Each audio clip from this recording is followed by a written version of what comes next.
Good morning, Miss Carol. Good morning, ma'am. Okay, Miss Carol, can you tell me about yourself? I'm Carol Suratos, 32 years old, married, from Santo Domingo, Norte, Luna, La Union, high school graduate. Okay, I have few questions for you to answer. So let's start. Why do you want to work as a maid? for my for my children and my family to give them better future, ma'am.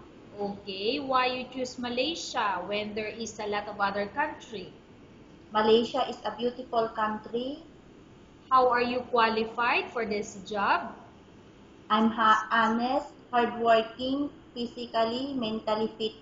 Okay, may I know what is your education level is? High school graduate, ma'am. What is your recent working experience? I worked as a maid in 2015 in Baguio City. As now, I work cook banana queue to sell house to house, ma'am. Okay. Have you worked abroad before? No, ma'am. Do you have experience of taking care of baby? Yes, And whose baby you are taking care of? my own child, children, my niece, my nephew. Okay. What about elder or older people? Do you have experience? Ma'am, Miss Carol, do you also have experience taking care an elder or older people? no, ma'am. What are you willing to take care? Miss Carol? Ma'am, You agree that you don't have any experience, right? Taking care an elder or older people.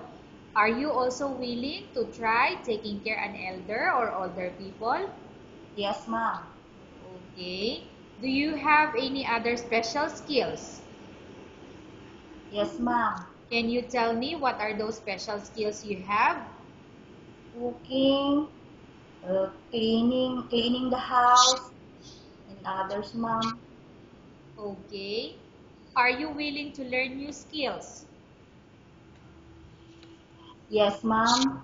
Are you willing to work with a family where the mother-in-law or any relatives stay together? Yes, ma'am. Currently, are you still working now? Yes, ma'am. Okay, so may I know what is your work if you are still working? I'm selling banana queue, house to house, ma'am. Okay. Do you know how to cook? Yes, ma'am. What sort of food can you cook? Filipino food, ma'am. What are those Filipino food that you can cook? Menudo, adobo, sigang, pinakbet. Okay. Are you aware that you will have to do washing, cleaning, ironing, and cooking? Yes, ma'am. From all the house chores like cooking, cleaning, ironing, and washing, which do you like most? Cook, ma'am. If ever you were selected to work in Malaysia, who will take care of your kids? My husband and my mother-in-law, ma'am. Okay. You are not allowed to use handphone during working hours. Yes, ma'am. You are only allowed to use handphone after you finish all the works and when going to bed. Yes, ma'am. You are strictly needed to surrender the handphone to your employer in the morning, and your employer will return back to you once you're going to bed. Yes, ma'am. If ever your employer finds out that you're abusing your handphone and it's affected your work performance, your employer will confiscate your handphone and you're not allowed to hold it anymore. Yes, ma'am. Instead, your employer will allow you to call to your family 3 times in a month. You're only allowed to bring normal phone and you're not allowed to bring smartphone. Are you agreed for the terms and condition? Yes, ma'am. Are you agreed to the rules and regulation for the handphone? Yes, ma'am. How many years is the contract as you agreed and understand? 2 years, ma'am. Can you describe for me your ethics or your attitude? I'm honest, hardworking person, ma'am. Okay. How can you assure to us that you will work hard in Malaysia? I will finish my contract, ma'am, because I need to support my family needs and give them a better life, ma'am. Okay. Can you promise not to use the telephone without the permission of your employer? Yes, ma'am. Can you promise not to put on makeup but to dress properly while work? Yes, ma'am. Can you promise not to invite friends and relatives without the consent of your employer? Yes, ma'am. Can you promise not to ask for advance salary from your employer under any circumstances? Yes, ma'am. Do you really understand of the rules and regulation of the agency? Yes, ma'am. Do you pay any placement fee for you to come to Malaysia to work as a maid? No, ma'am. Do you have any history of sickness, example breast cancer or any other illness? No, ma'am. Do you suffer from any skin diseases, allergy or physical defect? No, ma'am. Have you suffered from any serious illness? No, ma'am. Do you smoke? No, ma'am. Have you undergone any operation or surgery? No, ma'am. Are you medically fit? Yes, ma'am. Are you in any medication?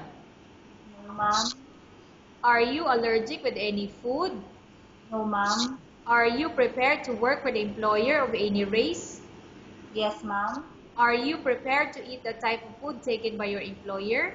Yes, ma'am. Are you afraid of being left alone in the house?